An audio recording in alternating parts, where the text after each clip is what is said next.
Welcome to SolidCAM Professor. I'm Sydney, SolidCAM Professor, and in this session we'll be showing you some of the advantages of using HSS even when using 2.5D machining. If we take a look at this part over here, you can see that we have all of these operations that were done here in order to create this part, and all of these operations were 2.5D operations, whether it be pocket operations, profile operations, drilling operations. All these were done for this part. But there are certain surfaces that the customer was not able to get to, and the only way he was able to machine those was by using HSM, such as this surface over here, this chamfer over here, these radiuses over here. And we'll take a look at what he has done in order to machine these surfaces over here. We'll first take a look at this operation over here. And if we open up this operation, we'll see that he used morph between two boundary curves. The geometry in this particular case, the surface that he'd like to machine was this surface over here, as shown over here, using this line and this line as his boundaries for the part itself. The tool was an 8mm end mill. And he also used gouge check to make sure that he does not go into these walls over here on the side.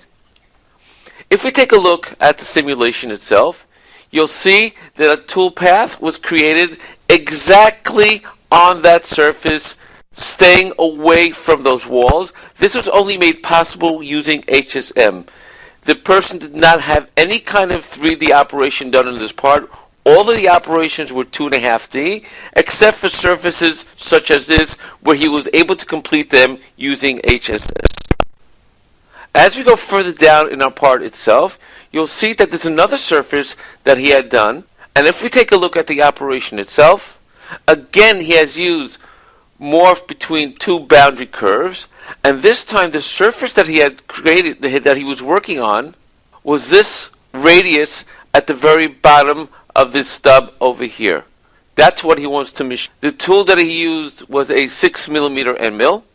And if we take a look at the simulation of this part, you'll see that the tool path is being created exactly around that area over there, directly on that surface. Now we'll go further down in our part, and we'll run across another HSM operation. And this was done also using the option of morph between two boundary curves. In this particular case, the curve was this little surface over here, which had to be completed. The tool that was used in this particular case was a small end mill, a 3mm end mill with a 0.2 radius on the corner itself. And if we take a look at the simulation, you'll see that the surface is being machined exactly according to the way he wanted to do it. And again, he used only HSS to do these type of surfaces over here.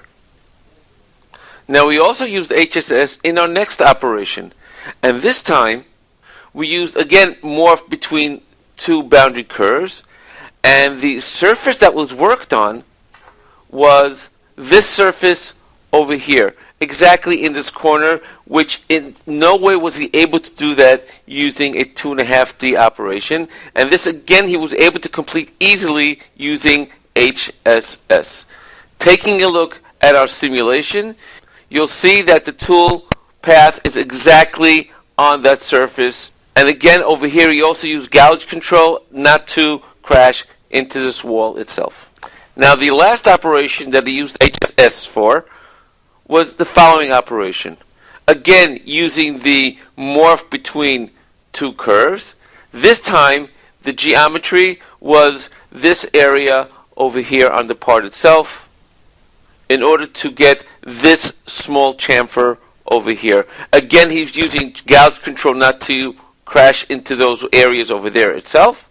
And if we take a look at our simulation, you'll see that the tool path, again, is exactly the way he wanted it on that surface, getting everything that he needs to be done in that area itself. Thank you for joining us in SolidCAM Professor. Take care and have a nice day.